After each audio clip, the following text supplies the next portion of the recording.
আজ তোমাদের একটি চমৎকার গল্প শোনাব। গল্পের নাম চালাক শিয়াল আর বুদ্ধিমান মুরগি। চলো তাহলে গল্পটি শুনে আসি। এক সুন্দর সকালে নদীর পাশ দিয়ে একটি শিয়াল হেঁটে যাচ্ছিল। শিয়ালটার নাম ছিল লালু। তার পেটটা ভোঁ ভোঁ করছিল, কারণ অনেকক্ষণ ধরে তার কিছু খাওয়া হয়নি। লালু চারদিকে শিকার খুঁজছিল আর ভাবছিল, আহা, যদি একটা মজাদার কিছু পাওয়া যেত। হাঁটতে হাঁটতে হঠাৎ লালু দেখতে পেল নদীর পাড়ে একটা মুরগি ঘাস খুঁটে খুঁটে খাবার খাচ্ছে। মুরগিটার নাম ছিল টুনটুনি। টুনটুনি খুব শান্ত আর সুন্দর ছিল। লালু তাকে দেখেই জিভে জল এসে গেল। আহা, কি চমৎকার সকালের নাস্তা, লালু মনে মনে ভাবল। লালু চুপি চুপি টুনটুনির দিকে এগিয়ে গেল। যখন সে একদম কাছে চলে এলো, তখন জোরে বলল, আমি তোকে খাবো। টুনটুনি চমকে উঠল। সে ভয়ে কাঁপতে শুরু করল। তার চোখের সামনে শিয়ালটাকে দেখে সে ভাবল, ইস, আজই বুঝি আমার শেষ দিন। কিন্তু টুনটুনি খুব বুদ্ধিমান ছিল। সে জানত ভয় পেলে চলবে না, বুদ্ধি খাটাতে হবে। টুনটুনি চোখ বড় বড় করে শিয়ালের দিকে তাকিয়ে বলল, ও, আপনি আমাকে খাবেন, কিন্তু তার আগে কি আমার একটা শেষ ইচ্ছা পূরণ করবেন? লালু শিয়াল ভ্রূম কুঁচকে বলল, শেষ ইচ্ছা? কি তোর শেষ ইচ্ছা? যা বলবি তা কি আমি শুনব নাকি? আমি এখন খুব ক্ষুধার্ত।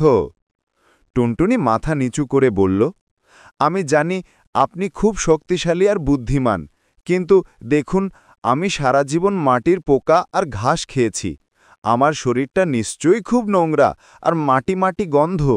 যদি আপনি আমাকে খাওয়ার আগে এই নদীর জলে একটু ধুয়ে দিতেন, তাহলে আমার শরীরটা পরিষ্কার হতো, আর তখন আপনি একটা সুস্বাদু ও পরিষ্কার মুরগি খেতে পেতেন। কি বলেন?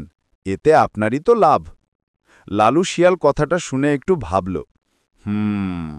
মুরগিটা তো ঠিকই বলছে। নোংরা মুরগি খাওয়ার চেয়ে পরিষ্কার মুরগি খাওয়া অনেক ভালো। আমিও তো পরিষ্কার থাকতে পছন্দ করি। লালু মনে মনে খুশি হল টুনটুনির বুদ্ধি দেখে। সে ভাবল, বাহ, এই মুরগিটা তো আমাকে আরও ভালো খাবার খাওয়ার বুদ্ধি দিচ্ছে। লালু হেসে বলল, বেশ, তোর শেষ ইচ্ছা পূরণ হবে। চল, এই নদীর জলেই আমি তোকে ধুয়ে দেব। লালু টুনটুনিকে তার মুখে তুলে নদীর কিনারায় নিয়ে গেল। সে টুনটুনিকে সাবধানে জলের দিকে বাড়িয়ে দিল, যাতে মুরগিটাকে ধোয়া যায়। কিন্তু যেই সে মুরগিটাকে জলের দিকে নামাতে গেল, টুনটুনি তার সুযোগের অপেক্ষায় ছিল। এক ঝটকায় টুনটুনি শিয়ালের মুখ থেকে ফসকে গেল এবং ঝুপ করে নদীর জলে ঝাঁপ দিল। কুকু কুকু! টুনটুনি হাসতে হাসতে সাঁতার কেটে নদীর মাঝখানে চলে গেল।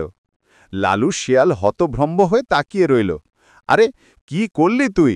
সে রেগে চিৎকার করে উঠল। টুনটুনি নদীর মাঝখান থেকে হাসতে হাসতে বলল, হা হা হা, আমি তো আপনাকে বলিনি যে আমাকে আপনি নিজে ধোবেন। আমি শুধু বলেছিলাম আমাকে ধুয়ে দেবেন।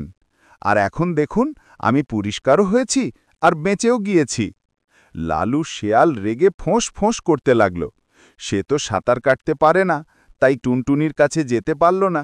সে শুধু রাগে গড়গড় করতে লাগল।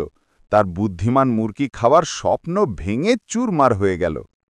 টুনটুনি নিরাপদে নদীর অন্য পারে চলে গেল আর হাসতে হাসতে বলল, কুকু কুকু! বুদ্ধি খাটালে সব বিপদ থেকে বাঁচা যায়। লালু শিয়াল হতাশ হয়ে নদীর পাড় থেকে ফিরে গেল। সে বুঝতে পারল, শুধু শক্তি থাকলেই হয় না, বুদ্ধিও থাকতে হয়। আর টুনটুনি শিখল যে বিপদ এলে ভয় না পেয়ে ঠান্ডা মাথায় বুদ্ধি খাটালে সব সমস্যার সমাধান করা যায়। বন্ধুরা, এমন আরো মজাদার নতুন নতুন ভিডিও পেতে আমাদের SY Dream Zone চ্যানেলটি সাবস্ক্রাইব করুন। সবার আগে ভিডিও পেতে বেল আই বাটনে ক্লিক করুন।